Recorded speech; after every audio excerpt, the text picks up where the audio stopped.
Je me tenais au bout du tapis rouge, les projecteurs dans les yeux, et le vigile me fixait avec cette pitié que je déteste. « Madame, votre nom ne figure pas sur la liste.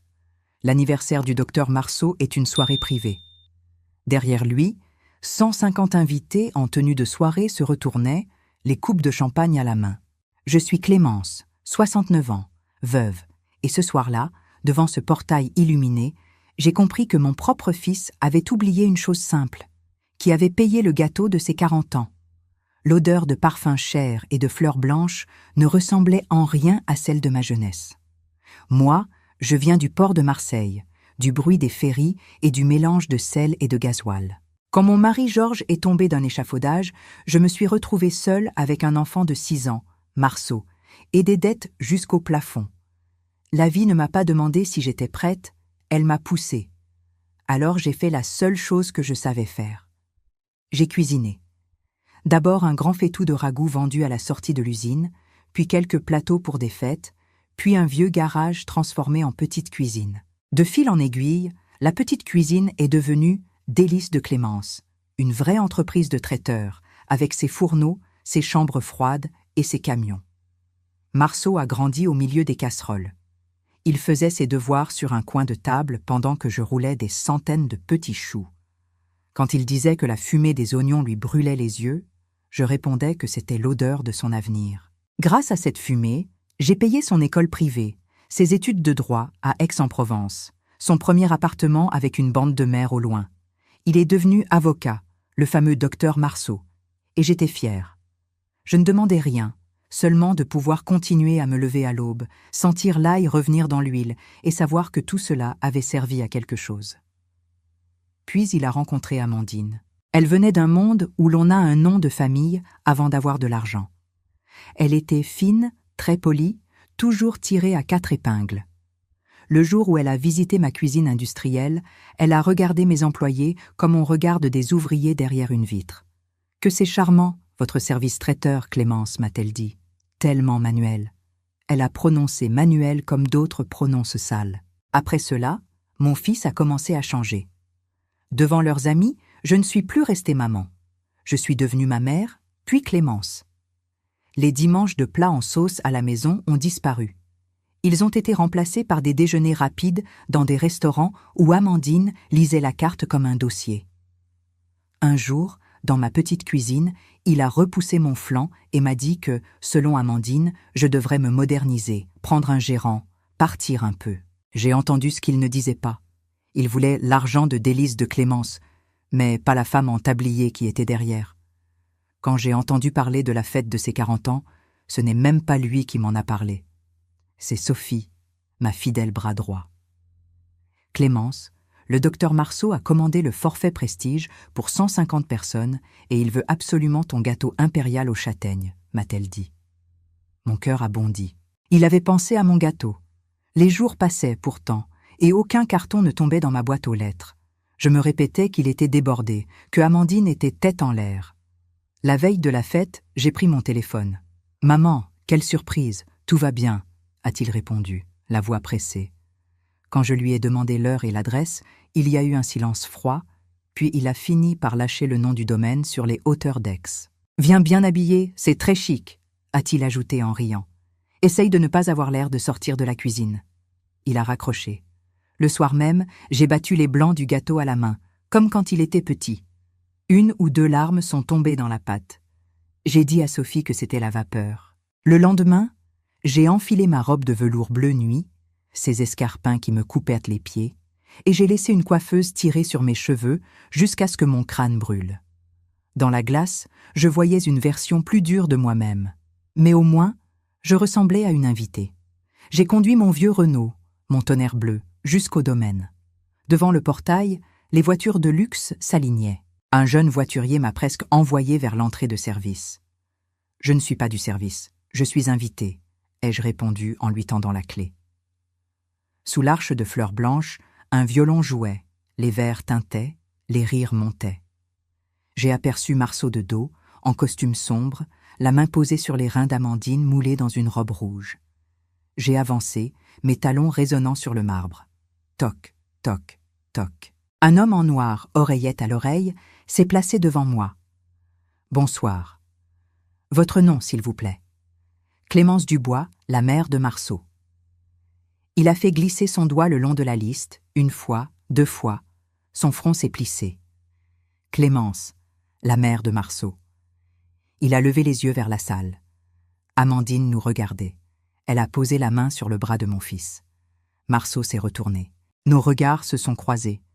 Et pendant une seconde, j'ai cherché le petit garçon qui venait lécher la cuillère de crème dans ma cuisine. Je ne l'ai pas trouvé. J'ai vu un homme inquiet. Il a secoué la tête, un non discret, et s'est remis de profil comme si je n'existais pas. Le vigile a avalé sa salive. « Madame, je suis vraiment désolé, votre nom ne figure pas sur la liste. Le docteur Marceau m'a prévenu que vous pouviez éventuellement vous présenter. Il a demandé que l'on vous dispense. » Ce mot a claqué dans ma poitrine.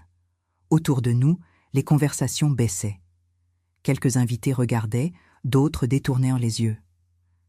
La vieille mère refoulée à l'entrée, voilà le tableau de la soirée. J'ai senti la chaleur monter dans mon cou, le velours me collait à la peau, mes chaussures m'écorchaient les talons. J'aurais pu hurler, raconter que son premier costume avait été payé en roulant des milliers de petits fours. Je n'ai rien dit. J'ai respiré profondément, j'ai levé le menton et j'ai regardé le vigile dans les yeux. Pas de souci, mon garçon. C'est sans doute moi qui me suis trompée. Dites au docteur Marceau que je lui souhaite un très bon anniversaire. Sa fête est magnifique. Je me suis retournée, la tête haute. Chaque pas sur le marbre sonnait comme un coup de marteau. Je sentais les 150 regards accrocher mon dos jusque sur le parking. Le voiturier m'a lancé les clés de Tonnerre Bleu sans même me regarder. Une fois la portière fermée, le silence m'a englouti. Les larmes ont jailli d'un coup, brûlantes, emportant le mascara et la dignité que j'avais essayé de sauver. J'ai pleuré pour moi, pour le petit garçon que je ne reconnaissais plus, pour toutes ces nuits debout devant le four. Puis les sanglots se sont calmés. Une autre sensation est arrivée, froide et nette, comme un couteau propre. Ils m'avaient humilié, ils m'avaient dispensé, mais ils avaient oublié un détail. Tout le buffet de cette belle soirée, du premier canapé jusqu'au gâteau impérial, sortait de ma cuisine. Et rien, absolument rien, n'avait encore été payé. Mais avant de continuer, vérifiez si vous êtes déjà abonné à la chaîne et dites-nous en commentaire de quelle ville ou pays vous nous regardez. Nous aimons beaucoup savoir jusqu'où nos histoires voyagent. Je suis restée un long moment dans ma voiture, les mains serrées sur le volant, le visage encore humide. Puis quelque chose a basculé. Une lucidité froide, presque tranquille, est montée en moi. Ils voulaient m'effacer de leur belle soirée, mais ils avaient oublié que, sans moi, il n'y avait ni buffet, ni service, ni surtout ce gâteau impérial aux châtaignes que Marceau adorait quand il était petit. J'ai essuyé mes joues, pris mon vieux téléphone à touche et composé le numéro de Sophie. Elle a décroché en une sonnerie. « Clémence, alors, raconte, la fête est superbe, non ?» Avant même qu'elle continue, ma voix est sortie nette comme un couperet. « Où est le camion du gâteau ?» Elle s'est tue. Édouard est parti il y a une demi-heure. Il doit être à 20 minutes du domaine. Pourquoi ? Il y a un problème ? Oui, Sophie, il y a un problème. Je veux que tu l'appelles maintenant. Dis-lui de s'arrêter où qu'il soit, stopper le camion immédiatement, ne pas livrer au domaine. Silence. Puis un souffle, presque un rire incrédule. Clémence. Vous êtes sûre ? Très sûre. Et ce n'est que le début. Sophie connaissait ce ton-là. Celui que je prenais quand la vie me forçait à sortir les griffes. Elle n'a pas insisté. Très bien, je m'en occupe. Je t'appelle dès que j'ai Édouard. J'ai raccroché. Le moteur de Tonnerre Bleu ronronnait doucement, comme s'il approuvait. Quelques minutes plus tard, mon téléphone a vibré. Clémence, Édouard a arrêté le camion sur une aire. Il attend tes instructions. Parfait. Tu vas lui dire ceci. Il ne va plus au domaine. Il tourne direction Marseille. Il livre le gâteau impérial, les 200 litres de boisson et les 10 000 pièces salées à l'orphelinat Sainte-Louise. Et tu préviens la sœur Lucie que c'est une fête surprise. J'ai entendu Sophie retenir un éclat de rire. Les enfants vont être fous de joie. Oui, et ce ne sera pas la seule surprise ce soir. Maintenant, deuxième partie. Tu vas prévenir toute l'équipe qui est déjà dans la cuisine du domaine. 22 personnes, si mes comptes sont bons. Tu leur dis ceci, mot pour mot. Urgence sanitaire à la cuisine centrale. Ordre de la direction. On remballe tout. Tout, Sophie. Les canapés, les plateaux de fruits de mer, les sushis, les fromages, même les coupes déjà servies. Tout retourne dans les conteneurs thermiques. Une partie va à l'orphelinat, le reste au souper de Père Augustin. Et il quitte le domaine en 10 minutes. Pas 11. 10. Cette fois, Sophie n'a pas ri. Elle a soufflé, impressionnée. Je transmets. Et Clémence, tenez-vous prête, cela va être quelque chose. Je me suis reculée dans le siège. Je savais. J'ai démarré, fait le tour du pâté de maison et me suis garée dans une ruelle latérale, juste à côté de l'entrée de service du domaine. Je pouvais voir les silhouettes, les lumières, entendre les éclats de voix. La musique, elle, couvrait à peine ce qui allait suivre. 10 minutes, c'est le temps exact qu'il a fallu. Je les ai vus sortir en file, comme une troupe parfaitement réglée. Gérard en tête, l'air grave comme un général. Les serveurs, les cuisiniers, chacun portant plateau, bac isotherme, chariot roulant. La discipline parfaite. Ils entraient dans les 2 fourgons réfrigérés que Sophie avait déjà fait appeler. Puis, la scène que j'attendais s'est jouée. Une voix stridente a percé la nuit. C'était Amandine. Elle courait derrière les bacs de sushis portés par 2 commis. Où allez-vous avec cela? Vous devez le remettre en place. C'est le buffet du docteur Marceau. Gérard ne s'est même pas retourné. Il a répondu d'un ton calme, presque doux. Ordre de la direction, madame. Risque sanitaire. Il faut tout retirer. Et il a continué d'avancer. Amandine a poussé un cri étranglé. Marceau est apparu à son tour, rouge, essoufflé, tirant sur sa veste. Mais qu'est-ce que c'est que cette blague? Où est passé le buffet? Un serveur, plein de bonne volonté mais paniqué, lui a tendu un papier. Je l'ai entendu dire « Monsieur, c'est un ordre ». La direction a demandé à tout interrompre. L'expression sur le visage de mon fils valait tous les gâteaux du monde. La bouche ouverte, les mains crispées, incapable de comprendre que, pour une fois, personne ne lui obéissait. Dans le salon, la musique s'est arrêtée. Les invités regardaient autour d'eux, perdus, certains avec leurs assiettes à moitié pleines. Des dames en robe longue levaient les sourcils, des hommes murmuraient. J'ai même aperçu un couple qui s'est approché d'un plateau vide, l'air de demander si c'était une performance artistique. Sophie m'a rappelé au moment même où Gérard fermait le dernier fourgon. « Clémence, tu ne vas pas y croire. Raconte. » Elle reprenait son souffle tellement elle riait. La musique s'est stoppée. Les invités ont commencé à poser des questions.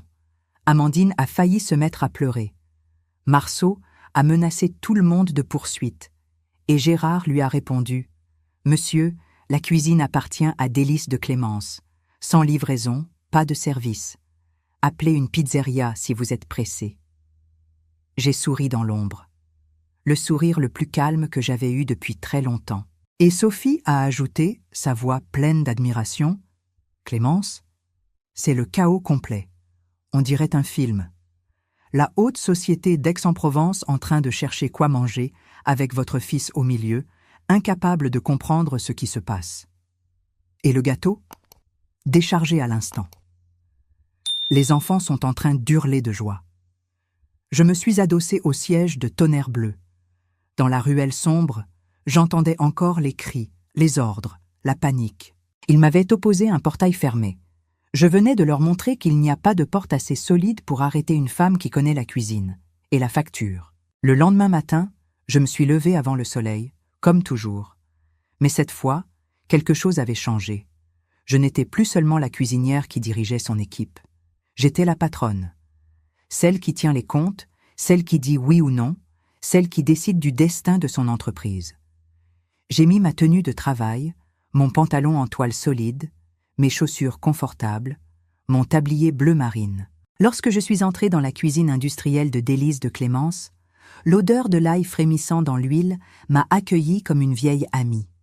Les marmites résonnaient déjà, les camions se préparaient à partir. C'était mon royaume, et je n'avais plus l'intention d'en laisser quelqu'un d'autre tourner les clés. Sophie m'attendait dans ma petite salle de verre, celle où je signais les commandes. Elle avait préparé 2 cafés. « Bonjour, Clémence. Vous avez dormi? Comme un rocher, ai-je répondu. Et vous? Elle a souri. J'ai dormi mieux que d'habitude. Les bonnes décisions font cet effet. Nous avons bu une gorgée en silence. Puis elle m'a dit qu'elle avait tout organisé pour la visite de M. Almeida, mon ancien comptable, celui que Marceau avait mis à la retraite parce qu'il était trop strict. La vérité, c'est que M. Almeida ne laissait rien passer et Marceau préférait quelqu'un de plus souple. À 9 heures précises, M. Almeida est entré dans la cuisine. Toujours le même, mince, lunettes fines, costume dépassé mais repassé, dossier de cuir à la main. Ses yeux, en revanche, vifs comme des lames, n'avaient pas pris une ride. « Bonjour Clémence. On m'a dit que vous aviez besoin d'une vraie paire d'yeux. » J'ai serré sa main. « J'ai besoin de bien plus que cela, maître. » Nous nous sommes installés dans la petite salle de réunion. Sophie y avait empilé les relevés bancaires, les registres, les factures et la comptabilité complète des 5 dernières années. Je savais que Marceau avait la main lourde, mais je n'imaginais pas l'étendue de ce qui allait apparaître. Au début, il n'y avait que des grimaces de la part de M. Almeida. Puis des soupirs, puis des petits grognements. Il commentait à voix basse, plus pour lui-même que pour moi. Voyage en Italie à 70 000 €. Recherche de tendance, paraît-il. Restaurant à 5 000 €, 3 fois par semaine. Carte corporative utilisée pour des cadeaux qui n'avaient rien à voir avec l'entreprise. Et ici, un mois entier où les dépenses personnelles de Marceau dépassaient notre marge de bénéfice. Je sentais la colère monter, mais une colère froide, celle qui vous donne les idées claires. « C'est illégal », ai-je murmuré. Monsieur Almeida a levé les yeux. « C'est surtout très stupide. Votre fils se comportait comme si cette entreprise était un coffre sans fond. Il a vidé la maison pendant que vous étiez en train de la construire. Puis nous sommes arrivés au pire. Un document électronique signé il y a 3 mois. Un prêt. 250 000 €. Contracté au nom de Délices de Clémence. La ligne de destination des fonds n'était pas la nôtre. L'argent avait été transféré directement sur le compte de la boutique d'Amandine. Et c'est ici que j'ai senti mon ventre se tordre. Monsieur Almeida a froncé les sourcils en agrandissant le document. La signature utilisée était celle de Marceau, mais la procuration... Il a pris une longue inspiration. « Clémence, cette procuration date de 2015. Vous lui aviez donné uniquement pour régler une histoire de permis municipal, pas pour contracter des prêts en votre nom. Il a détourné votre autorité. Il a falsifié la portée juridique du document. Les mots sonnaient comme une cloche de fer. Détourner, falsifier, utiliser ma confiance comme une clé pour ouvrir la porte de mon propre coffre. Je n'ai pas pleuré. Je n'ai même pas tremblé. J'ai senti un grand calme envahir mon corps, le genre de calme que j'avais déjà connu une fois, quand j'avais décidé, à 29 ans, de ne pas laisser la mort de Georges me mettre à genoux. Alors, ai-je demandé doucement, « Qu'est-ce que l'on fait maintenant ?» Monsieur Almeida a posé ses lunettes sur la table. D'abord, nous révoquons immédiatement cette procuration. Ensuite, nous suspendons son salaire de consultant. Puis nous envoyons une notification extrajudiciaire concernant le prêt. Et nous préparons un dossier complet au cas où il y aurait besoin de porter plainte. Je l'ai regardé. J'ai hoché la tête. Non pas avec rage, mais avec la certitude d'une femme qui sait qu'on lui a arraché assez de morceaux pour toute une vie. Maintenant, c'est moi qui reprends les ciseaux. Sophie est entrée dans la pièce pour nous apporter un autre café. Elle a regardé mes yeux, puis ceux de M. Almeida, et elle a compris sans que je dise un mot. Alors, Clémence, on fait quoi? J'ai pris le café chaud dans mes mains.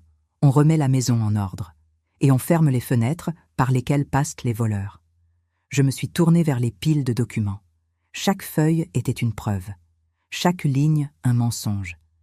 Et au milieu de tout cela, une certitude grandissait. Je n'allais pas me venger. Je n'allais pas crier. J'allais nettoyer, ranger, réparer, avec méthode. Je ne comptais plus être la mère qu'on utilise. Je redevenais la femme qui a construit un empire à partir d'un seul fait-tout. Et cette femme-là ne recule jamais.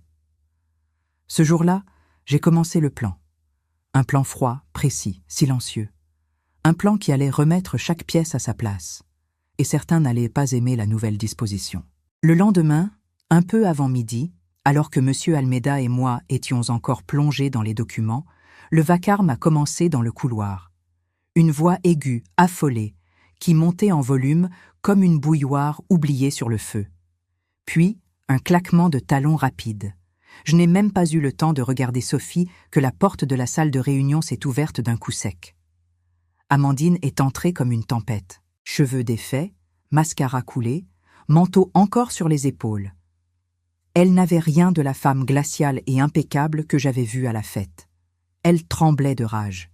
C'est quoi cette folie, Clémence? Quels sont ces blocages de cartes? Pourquoi la boutique ne peut plus payer le loyer? Vous avez perdu la tête? Elle n'attendait pas de réponse. Elle tournait autour de la table, brandissant son téléphone comme une arme. Vous avez humilié tout le monde hier soir, et maintenant vous essayez de nous ruiner? Vous n'avez pas honte? J'ai levé la main.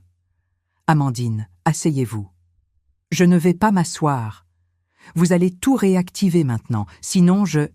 Non. Elle s'est figée, surprise par la fermeté de ma voix. Asseyez-vous. Nous allons parler avec des faits, pas avec des cris. Elle a tiré une chaise comme si elle voulait l'arracher du sol et s'est assise en serrant la poignée de son sac. J'ai fait signe à M. Almeida. Il a posé devant elle la première liasse de documents. Commençons par vos dépenses personnelles payées par délices de Clémence. Voyages, restaurants, cadeaux, vêtements, tous réglés avec la carte corporative. Elle a respiré fort, le menton tremblant. Marceau avait dit que c'était normal. Qu'un couple dans notre position devait entretenir un certain niveau. J'ai pris une autre feuille. Et ici, la boutique. 3 ans de déficit. Chaque mois, vous épongiez vos pertes avec l'argent de mon entreprise. Cela, c'est illégal. Le mot a fait un écho particulier. Elle a blêmi. Je ne savais pas. C'est Marceau qui... Non, ai-je dit calmement. Vous saviez? Peut-être pas dans les détails, mais vous saviez que vous viviez au-dessus de vos moyens. Ce train de vie n'était pas financé par votre travail, mais par le mien. Monsieur Almeida a ouvert la dernière chemise. Et ceci est la partie la plus grave. Un emprunt de 250 000 € contracté au nom de Délices de Clémence. Signé avec une procuration vieille de 10 ans. L'argent a été transféré directement sur le compte de votre boutique.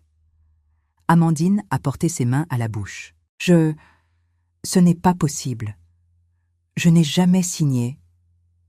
Je ne vous accuse pas d'avoir signé. Je vous accuse d'avoir profité. Elle allait répondre quand un nouveau fracas a retenti dans le couloir. Des pas lourds. Une respiration courte. La porte s'est ouverte brusquement.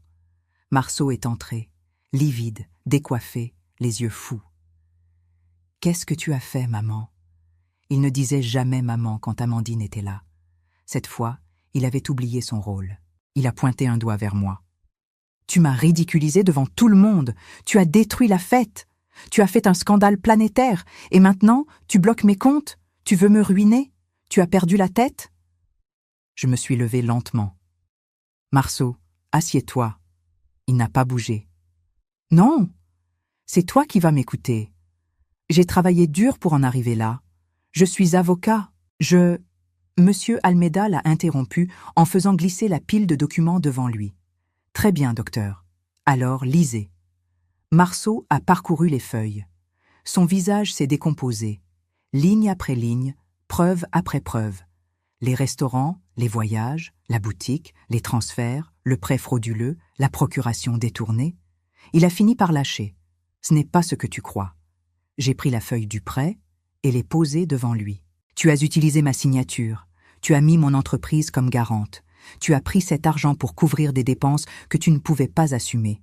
Tu n'étais plus en train de gérer. Tu étais en train de piller. Il a serré les dents. C'est Amandine qui... Non! Amandine s'est dressée d'un bond. Tu vas pas recommencer. Tout ça, c'est toi. Tu disais que ta mère était une bonne poire, qu'elle ne comprend rien à l'argent, que c'était facile. Ils se sont mis à se disputer entre eux, comme 2 enfants qui se dénoncent après avoir cassé une fenêtre. Je les ai laissés quelques secondes. Puis j'ai frappé la table. Silence.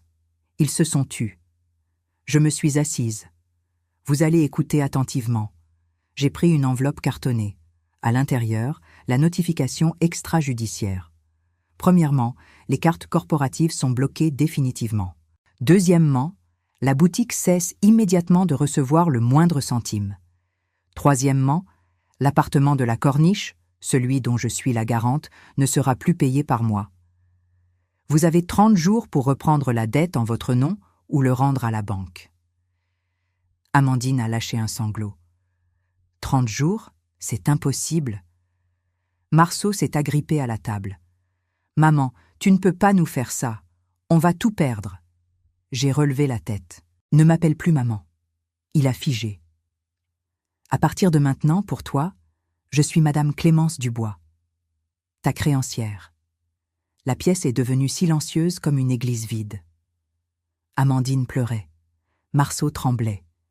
Et moi, pour la première fois depuis des années, je respirais vraiment. Les 30 jours qui ont suivi ont eu un goût étrange, un mélange de soulagement et d'amertume. Je n'ai pas cherché à savoir comment Marceau et Amandine allaient gérer la tempête. Je savais que, tôt ou tard, les conséquences les rattraperaient, et elles les ont rattrapées plus vite que je ne l'aurais imaginé. La première semaine, ils ont vendu les 2 voitures de luxe. Je l'ai su parce que M. Almeida, consciencieux comme toujours, avait engagé un enquêteur pour suivre les mouvements importants liés au remboursement du prêt. Les voitures ont été liquidées en urgence, presque au rabais. Cela n'a pas suffi. La boutique avalait encore de l'argent. Les dépenses privées des derniers mois étaient immenses. Les dettes étaient comme une nappe d'huile. Dès que l'on croyait en avoir épongé une partie, une autre surface se mettait à briller. La deuxième semaine, ce furent les bijoux, les bracelets en or, les colliers de marque, les bagues que Marceau m'avait juré avoir achetées avec ses économies. Un matin, on a rapporté à M. Almeida qu'Amandine était sortie d'une bijouterie du centre de Marseille en pleurs, avec une enveloppe toute mince à la main. L'argent fondait entre leurs doigts comme du beurre au soleil. La 3e semaine, ils ont tenté de négocier un délai avec la banque pour l'appartement de la Corniche. La banque a refusé. Normal, Marceau n'avait plus de salaire. Je l'avais suspendu légalement, et M. Almeida avait fourni tous les justificatifs. Pour une fois, la loi jouait en ma faveur, et j'avoue que cela m'a fait du bien. La 4e semaine, ils ont commencé à vendre les sacs de luxe d'Amandine. Je ne l'oublierai jamais, une photo qu'un collaborateur de M. Almeida m'a montrée. Amandine, lunettes noires, manteau froissé, en train de poser un sac de marque sur le comptoir d'un revendeur de seconde main. Elle avait ce regard vidé, celui d'une femme qui tombe d'une tour et qui réalise, en plein vol, que personne ne va la rattraper. Puis est arrivé le 30e jour, celui que même moi j'attendais avec une boule dans la gorge. Je me suis garé à l'angle de leur immeuble, dans tonnerre bleu, moteur au ralenti. Je ne voulais pas être vu. De ma place, je pouvais apercevoir l'entrée. À la place du camion de déménagement luxueux qu'ils utilisaient autrefois, un petit camion de transport, cabossé, avec un autocollant, déménagement économique, collé de travers. 2 hommes ont commencé à descendre des meubles. Un canapé en cuir blanc traîné sans ménagement, une table renversée, des cartons empilés au hasard. Rien ne ressemblait à l'élégance qu'ils arboraient autrefois. Puis je les ai vus. Amandine d'abord, pas maquillée, le visage creusé, tiré, une queue de cheval mal attachée. Elle pleurait en portant une boîte trop lourde. Marceau l'aidait, le visage fermé, la barbe de plusieurs jours, une chemise froissée. Il avait l'air beaucoup plus vieux que son âge. C'est lui qui a sorti en dernier un petit sac contenant ce qui restait de leurs affaires importantes. Et à un moment, j'ai vu un geste qui m'a frappé en plein cœur. Marceau a retiré son ancien bracelet de marque, celui que je lui avais offert pour sa première embauche, et l'a donné au déménageur pour payer un supplément. Juste comme ça. Comme un garçon qui donne sa bille préférée parce qu'il n'a plus rien d'autre. Je suis resté dans ma voiture. Je n'ai pas bougé. Je voulais voir, mais je ne voulais pas ajouter une goutte supplémentaire de honte à cet océan qu'il traversait. Lorsque le camion est parti, je me suis dirigé vers ma vieille maison de la petite rue de Belle de Mai. J'y avais envoyé 2 jours avant un ménage complet et un peu de peinture. Rien de luxueux, mais propre, digne. Quand Marceau et Amandine sont arrivés, ils ont regardé la façade comme si c'était une ruine. Amandine a lâché. « On ne peut pas vivre ici, Marceau. » « Je refuse. » Sa voix était cassée, comme si elle s'était usée à force de protester depuis 1 mois. Je suis sortie de la cuisine, un sac en papier dans les mains. « Bonjour, » ai-je dit calmement. « Entrez. » Amandine a reculé, presque choquée de me voir là. Marceau, lui, a baissé les yeux, honteux. J'ai posé le sac sur la table. À l'intérieur, 2 pains frais et de la mortadelle tranchée. Voilà le repas de bienvenue. Ce n'est peut-être pas un brunch de luxe, mais cela nourrit. Amandine a ouvert la bouche, comme si elle allait se plaindre. Mais aucun son n'est sorti. Elle s'est assise. Elle avait faim. Elle a mangé. Après quelques minutes de silence, j'ai regardé mon fils. « Marceau, tu n'as plus de salaire ici. Mais Monsieur Almeida t'a trouvé un poste à la défense publique. Ce n'est pas payé comme ton ancien train de vie, mais c'est honnête. Tu commences lundi. » Il a hoché la tête, les yeux rougis. « Et toi, Amandine ? La boulangerie du coin cherche quelqu'un pour servir les clients. Tu peux commencer demain matin. Cela paiera la lumière et l'eau. » Elle m'a regardée comme si je lui annonçais une punition divine. Moi ? Servir du café ? Oui, servir du café, dire bonjour, merci et rendre la monnaie. C'est un travail comme un autre. Et tu vas le faire. Ils ne m'ont pas répondu. Ils ont simplement mangé en silence. Je les ai laissés. La porte s'est refermée derrière moi. Et dans la ruelle, en marchant vers Tonnerre Bleu, j'ai senti pour la première fois non pas la colère, mais un grand calme. Ils avaient touché le fond. Et maintenant, il ne leur restait plus qu'à apprendre à vivre sans voler l'air des autres, en particulier le mien. Les semaines suivantes ont filé à une vitesse étrange, comme si le temps, soudain, avait décidé de m'offrir un peu de douceur après des années de tempêtes silencieuses.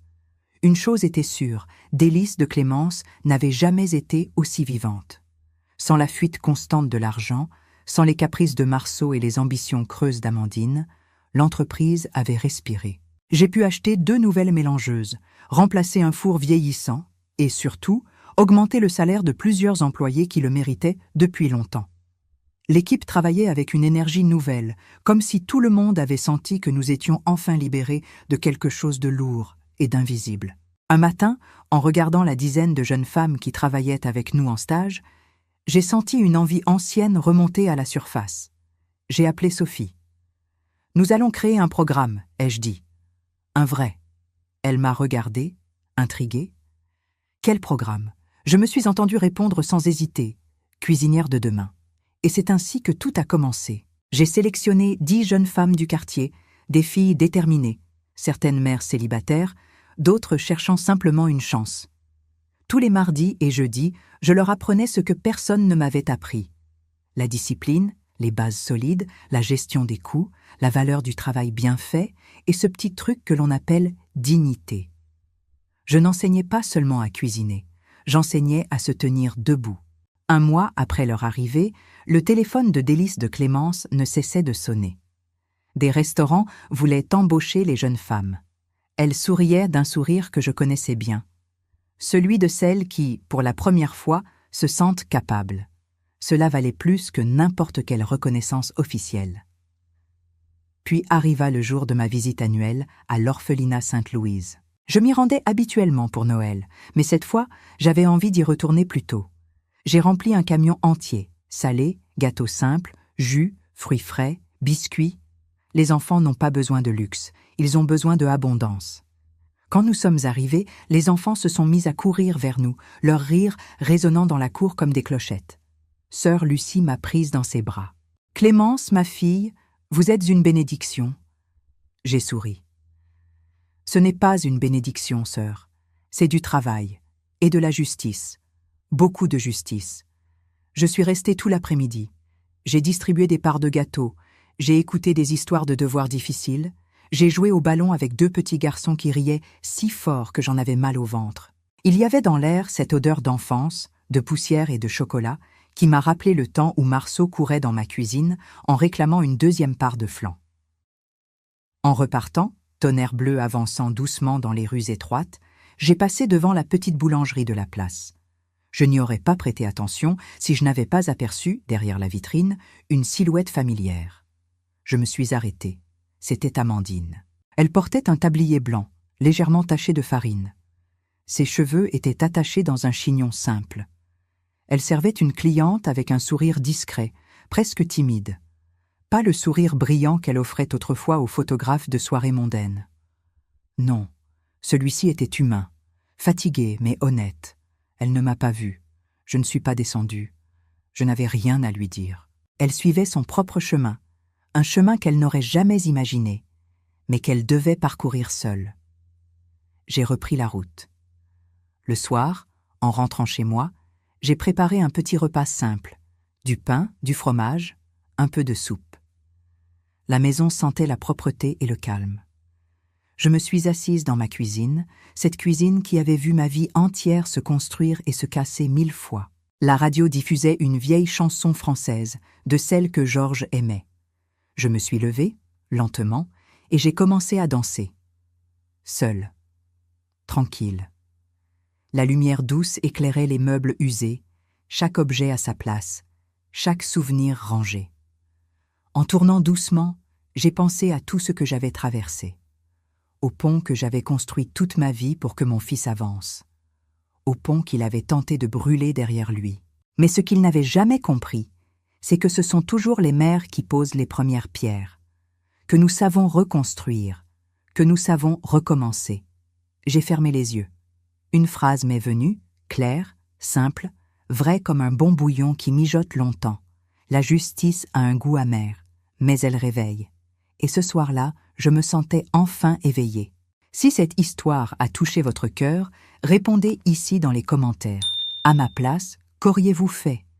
N'oubliez pas de regarder la prochaine vidéo qui apparaît sur votre écran. Elle apporte un rebondissement surprenant et émouvant qui vous captivera du début à la fin.